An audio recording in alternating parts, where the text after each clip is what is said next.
Hello everyone, thanks for tuning in. Today we're going to be reviewing the brand new title called Atomic Heart.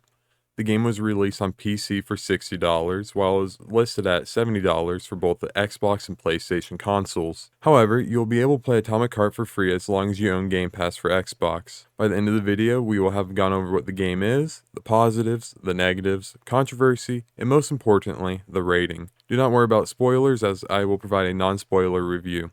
Before we start, I am playing the game on my Series X, so I will be describing it through the use of my console. What I experience could be way different than what you may experience on a PlayStation, PC, or even an Xbox One. With that out of the way, let's begin. If you have been living under a rock like I have been, you'll just realize that Atomic Heart just recently hit the markets. So what is this game? Atomic Heart is a first-person shooter game that takes place in the sublime utopia during 1955 where the USSR achieved supreme global success through the development and usage of robotic technology. However, there is a malfunction in the robots where they are eliminating humans. Even in a video game, socialism fails. It is up to you, P3, and your trusty little glove, Charles, to save the day and the USSR. It is worth noting if you like the BioShock and Wolfenstein series, there's a good chance you'll like this game as it's said that this title drew inspiration from those series. However, I will not make any comparisons as I have yet to play either series. After playing the game for a few hours, there is a bit to take away from my experience. Without a doubt, the setting of this Utopia title is stunning to look at. From the scenic boat ride in the floating city to the descent into madness, this game is just visually stunning to look at. You feel the safety that the USSR provided in this new utopia, but you also feel the fear and destruction that the robots have created, and that is due to the phenomenal settings and graphics. The gameplay for Atomic Heart is pretty smooth for the most part. There were times where my frames dropped just by a bit, but they recovered quickly. The combat system is also easy to understand. It is simply an attack and dodge strategy. Right before the robot attacks, just simply dodge your way out of harm. A little bit of advice. I did not realize I had a shotgun on me early on in the game, so please check your inventory to make your life easier. The plot for this game is interesting to follow and play as you slice and dice your way through a robotic army to save the day. However, I have a couple of issues about the plot and I'll discuss that here in a minute. While the game is enjoyable to play and experience, there are quite a few issues with it. For starters, the main character P3 is just unlikable. He has this pompous, uptight persona that just makes him seem like a douchebag.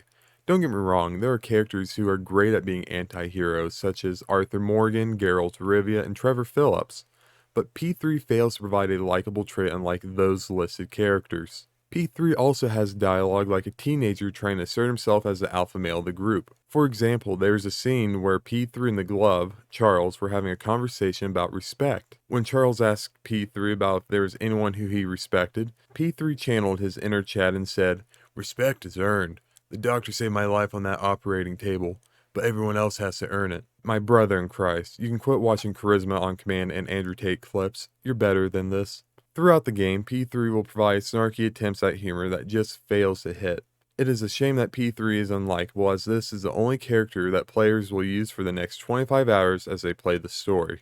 The plot of the game has a few issues. First, the story just embodied the classic trope of having robotic technology. People become reliant on technology, and the technology becomes hostile towards human, and it is up to the main character to save the day. While I am enjoying the experience of this game, this trope is just outdated and not unique. The second issue is about fetch quests. While you're trying to progress through the campaign, the game is making you do these extended quests where you have to gather all these materials to move on. At first, it's no big deal, but the game becomes reliant on this feature after a while. My final main issue with the plot is that it becomes repetitive and monotonous after a while. Doing similar logic puzzles, looting rooms, killing the same few robots, and doing fetch quests just stretches out the game longer than it has to. After a while playing this setup, the game becomes boring, and it loses that special appeal.